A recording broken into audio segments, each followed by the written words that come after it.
a little time during the day to address those parts of us that we can't see.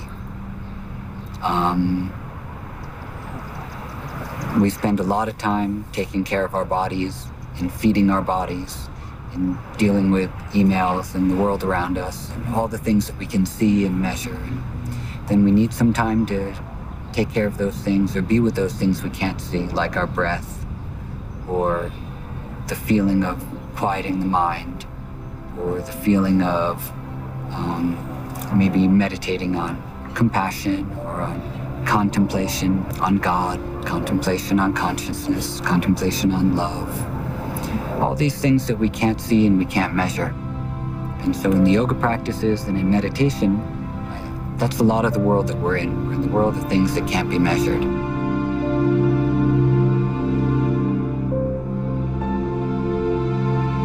To be in that space without measuring stuff and trying to figure stuff out for a little while.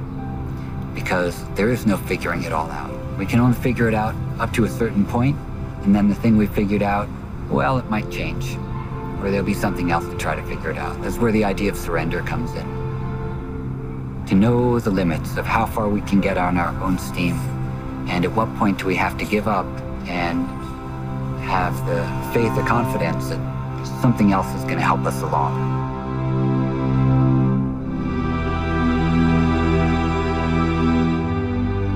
There are a lot of people meditating, a lot of people doing something like yoga, a lot of people going to church.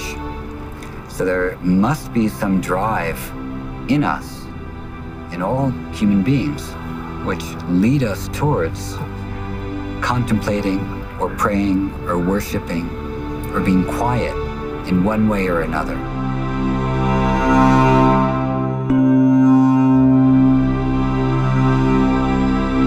Aristotle and Plato and the Jain monks and the yogis, they all questioned, they all contemplated. Some of them left society so they could contemplate these things. This has been going on for thousands of years. It's not new for us to be doing this. It's part of us to be doing this.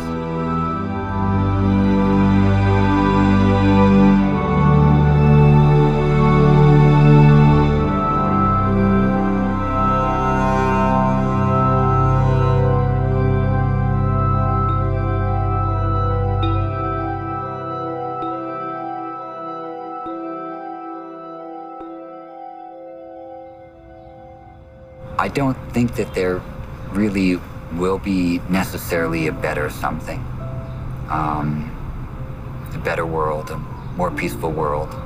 And it's not that I'm some kind of a fatalist or something, but it seems like there's always been a lot of violence in the world. There's always been political upheaval.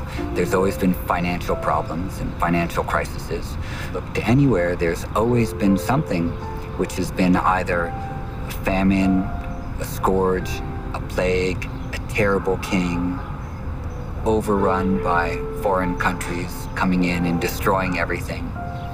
This has been going on for a long time, and we're no different.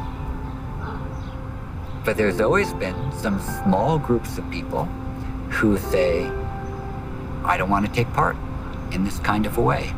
And so I'm going to try to be a kinder person, a more thoughtful person. I'm gonna think about the world that I live in. I'm gonna think about my actions in the world, and I'm gonna try to be more loving. And there's always been some small groups of people throughout the ages and throughout time who have decided to do this. The yogis are one of those groups, and their longevity in terms of the practice staying alive has been remarkable.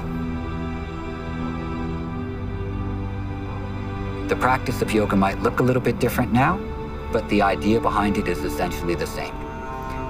I don't want to take part in the world in the same way that I see it causing a lot of suffering to people.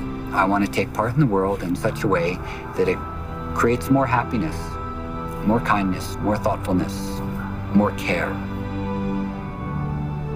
So we need that quiet time to experience those things. It just serves to make our life a little bit more stable and make our perception a little bit more clear.